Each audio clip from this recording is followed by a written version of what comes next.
Want to start a podcast, or are you already a podcast host? What would you say if I told you that you can get paid up to $31 per guest you interview, and I can help you book those guests? If you want to start making more money with your podcast right now and interview great guests who your listeners will love, it's not too good to be true. It's Podmatch. If you use my Podmatch link in the show notes right now, Podmatch will pay you up to $31 per interview. Yes, up to $31 per interview. I did not stutter. If you want to make more money from your podcast while expanding your reach and getting more listeners, simply click our Podmatch link in the show notes right now to check out this really cool opportunity. Welcome back to the Podgasm Marketing Podcast. I'm your host, Brian Fleming, and today I'm going to talk to you about how to create a killer title for your podcast so your show will grow. This is something that holds a lot of people up.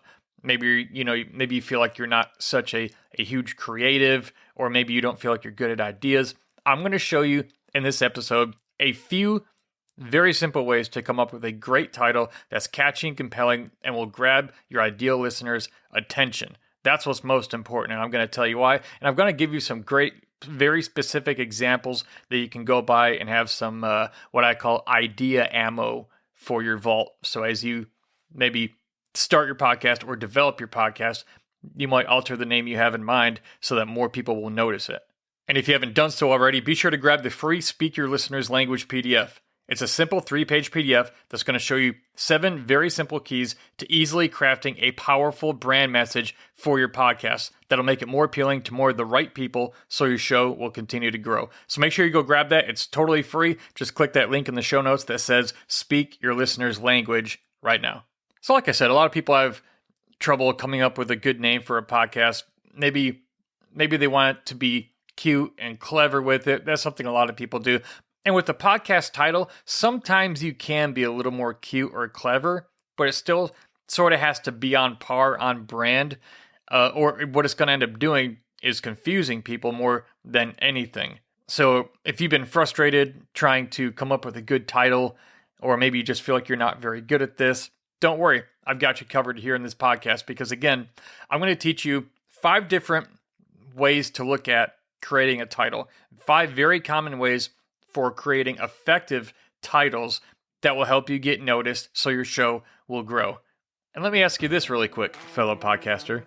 Are you looking for an easy way to record your podcast episodes in world-class high quality, edit them in a flash, and make them live without all the technical headaches and confusion? If so, then you're in luck. Riverside FM is the premier podcast recording software that allows you to produce the same high-quality podcasts as other world-famous podcasters your listeners are already enjoying. Look, level up your podcast right now, even if you're brand new, you're not a techie, maybe you don't have a lot of time, so you can attract more listeners to your podcast consistently. This thing has AI software built into it that can cut clips from your podcast and do in 5 seconds what it would take you 5 hours to do, so you can share those to social media and get more exposure and grow your following. So look, simply click the Riverside FM link in the show notes to grow your podcast to the next level, starting right now. So the first way to title your show could be with your name. So think about this. My name is Brian Fleming. It could be The Brian Fleming Show. You've heard of the Joe Rogan podcast. I actually don't recommend doing this, though. If you're brand new to podcasting, maybe you don't have an audience, I recommend not doing this unless you're already famous or a celebrity, or you have some sort of, maybe you're a niche celebrity. Maybe you have already a pretty good size or large following where when people see your name, they actually know who you are, because it's very likely that most people, they don't know your name, and therefore they're not going to know why they should care. So as you're scrolling past podcasts in their podcast app, they're not going to see, let's say, The Brian Fleming Show and know why they should stop and listen, because if they don't know who I am already and like me, then there's nothing to grab their attention and suck them in. Again, you can do that. I just don't recommend it unless you already have a following and people know your name. The second way is creating outcome-based names. This is actually one of my absolute favorite because people are always looking to get an outcome. And if you can speak to the outcomes that you can provide for your listeners that they want and they're searching for and trying to get in life or in business or whatever in their families, you're going to start really hitting the nail on the head. So here's an example. There's a book out there called Book Yourself Solid by, I think his name is Michael Port. Came out years ago. He was teaching people how to get booked and paid to speak, how to book their calendar solid, full of speaking engagements. Great book. And so it was Book Yourself Solid. That's the name. Let's say you're a realtor and you have a podcast, or maybe you have a podcast to help realtors do better. It might be called the Sell More Homes podcast. Or, again, if you're teaching people how to get booked and paid to speak as professional speakers, you might just call it Booked and Paid to Speak. There is one out there I've heard before. Another lady in the mental health space who I've had a little bit of contact over the years with, and her podcast is called Mentally Stronger. She's a therapist. There's also one I actually really enjoy. It's a business podcast, and it's called My First Million. Now, why is that catchy? Well, because anyone in business who hasn't made $1 million would really like to. And so My First Million sort of speaks to this idea that that the podcast hosts, they're going to talk about how they made their first million and how maybe I can too. The third way to create a great podcast name is something shocking or funny. For example, there's one I saw the other day. It's a women's podcast. It's a huge, huge podcast for women. It might be the biggest one out there. And the name of this podcast for women, Call Her Daddy. Now, that's a really funny phrase because call her daddy, you're switching on the her and the daddy, the gender roles there. It's, typically daddy is, it's obviously it's a male masculine thing, but this lady has a show called Call Her Daddy. So it's shocking. It kind of grabs your attention. You go, whoa, what the heck? Another one is this podcast, Podgasm. Why? Well, it's about podcasts. And let's just be honest, every word is funnier if you attach the suffix gasm to the end of it. I remember thinking this for the first time when I was listening to Freebird by Led Zeppelin, that long guitar solo where they just wail on the guitar for like 3 minutes straight. And I looked at my wife and I said, man, that's right there is like a guitar gasm. And we laughed so hard. And I realized you can put the suffix gasm at the end of any word and it kind of makes it funnier and you'll get people to laugh and even talk about it. So that's just another example. And it has the word pod in it, so it implies maybe it's about podcasts.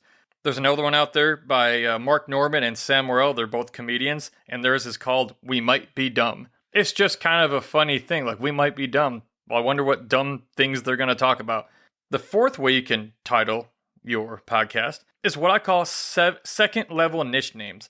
So it's not like, hey, this is for salespeople, but niche down to a second level, such as the podcast is for new salespeople. Or maybe it's a hardcore closer podcast. If it's not just about making sales, but maybe, closing a sale. Make more sales podcasts. Again, if you're teaching salespeople how to make more sales, it might be a good idea to just call it Make More Sales. Or newly married couples. Maybe you might call it Newlywed Podcast. It's not just for married couples. It's specifically for newly married couples, people who are new to this journey. Or is there a segment of your audience, your ideal audience, who is maybe new? They're at like a new part of the journey, whereas there are different segments and different parts of the journey that your ideal listeners could be on. Is there a place where they could be possibly new to this thing that you teach, and you could specifically target them? That's really effective. And then the fifth way is what I call, what is it? Just a title that says what the heck it is. For example, there's one I listen to called Side Hustle Show. It's about creating side hustles and making money. There's another one called Marketing Secrets. What is it about? Secrets of marketing, ways to market better. There's The Selling Show. What do you think that's about? It's about selling. There's one called Good Sex. What do you think that's about? I would imagine it's about how to have better sex. The Psychedelic Medicine Podcast. I wonder what that's about. It's probably about healing through plant medicines, through psychedelic medicines, or recovering from religion. People who have, maybe been abused by the church and religion and they left and now they're trying to mentally recover from that. You can tell by these names that that's what they're about. So think about these different kinds of names that you can do. You could do your name as the show. Again, I wouldn't recommend it. Outcome-based names, naming your podcast after an ideal outcome your ideal listener wants to get. So when they see it, they go, ooh, I want that. You could have shocking or funny names. Again, Call Her Daddy. That's funny. I like that. Second level niche names. Maybe it's not just new Maybe it's not just for married couples, but new married couples, or not just for salespeople, but new salespeople. Or it's not for just realtors, but it's for new realtors. And then, what is it? Side Hustle Show, Good Sex, Recovering from Religion, Marketing Secrets, The Selling Show. It's very bland. And this last one, these aren't sexy names per se. They're not super cute. They're just clear, but they're powerful because they're clear.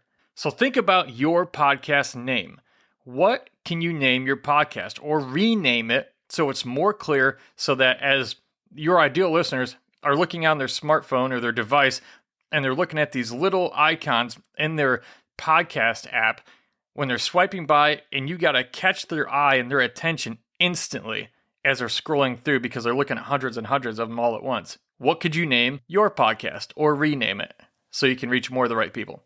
If you know another podcaster this episode can help, please share it with them. It only takes about 3 seconds. Just click that share button, and it'll help me to help them in the same way that I'm trying to help you today. Do you struggle to write compelling and effective brand messaging that gets your podcast noticed? Do you want more people to listen to your podcast, but you struggle to talk about it in a way that grabs their attention and keeps it?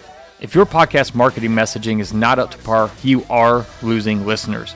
But maybe you don't know anything about copywriting and writing marketing messaging and such. Fortunately for you, I've been doing it for over 17 years. Do you want me to write your podcast marketing messaging for you in a clear, powerful, and compelling way that grabs your ideal listeners' attention and makes them want to listen to your podcast over and over again? Each month, I take on a small, limited number of clients and rewrite their podcast marketing messaging for them. Yes, I do all the hard work for you, and you just get to enjoy the benefits of it without any of the headaches when I'm done. If you want me to craft clear, distinct, and compelling marketing messaging that grows your podcast for you so you can attract more listeners consistently, send me an email right now at podgasmshow@gmail.com. There's a link in the show notes. And put the word consult in the subject line to check my availability.